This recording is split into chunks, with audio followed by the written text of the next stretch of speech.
امریکی صدر Donald Trump نے ایران کے خلاف جنگ کے دوران امریکہ کے اسلحے اور گولہ بارود کی قلت سے متعلق خبروں کو مسترد کر دیا۔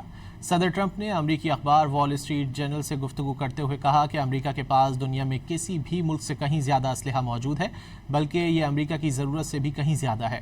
دوسری جانب امریکی اخبار نیو یارک ٹائمز کا کہنا ہے کہ امریکی صدر ڈونلڈ ٹرمپ ایران جنگ میں پھنسے ہوئے دکھائی دیتے ہیں، حالانکہ ان کے پاس دنیا کی سب سے طاقتور فوج ہے۔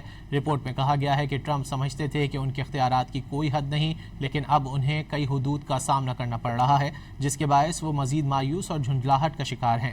اس سے پہلے وال اسٹریٹ جرنل اور CNN نے رپورٹ کیا تھا کہ امریکہ کے جوائنٹ چیفز آف اسٹاف کے چیئرمین جنرل ڈین کین نے صدر ٹرمپ کو فضائی دفاع میں استعمال ہونے والے انٹرسیپٹر میزائلوں کے ذخائر میں کمی سے آگاہ کیا ہے۔ جنرل ڈین کین نے باور کرایا ہے کہ ایران کے خلاف بڑے پیمانے پر فوجی کارروائیاں دوبارہ شروع کرنا ممکن ہے، لیکن اس سے امریکی فوج کے پاس موجود میزائلوں کے ذخائر خطرناک حد تک کم ہو جائیں گے۔ ایک سینئر عہدیدار نے نام ظاہر کیے بغیر کہا کہ ایران پر حملوں کا نتیجہ توقعات کے برعکس نکلا ہے۔ امریکی حملے ایران کو اندر سے متحد ہونے اور ایرانی رہنماؤں کو بیرونی خطرات پر توجہ مرکوز رکھنے کا موقع دے رہے ہیں۔